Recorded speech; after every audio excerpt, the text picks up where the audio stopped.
بسم الله الرحمن الرحيم. السلام عليكم ورحمة الله وبركاته. خليك في حالك، الناس مستحيل تبطل كلام عنك أيا كان بقى، خير شر، المهم مش هتبطل كلام عنك. جاء سيدنا موسى إلى ربه وقال: يا ربي كف ألسن الناس عني.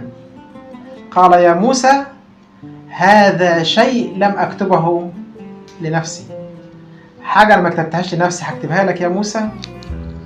يعني معنى كده ان انت خليك انسان كويس وبس، ما تضيعش وقتك انك تثبت ده للناس، لانك مش هتقدر تسكت الكذاب، ولا تقدر تمنع حقد الناس عنك، ولا هتقدر تطفي حرقة المغلول منك. حد يكرهك وينشر كلام وحش عنك بين الناس، المريض هيقول اللي هو عايزه، والحاقد اللي شبهه هيطبل له، واللي بيكرهني هيطبل لأي حد وخلاص، والأصيل هيرد غيبتك لأنه أصيل، والكويس والفاهم هيقول ما يلزمنيش اسمع الكلام ده عنك ويسكت، واللي يعرفك كويس مش هيصدق ولا حرف واحد من اللي بيتقال عليك.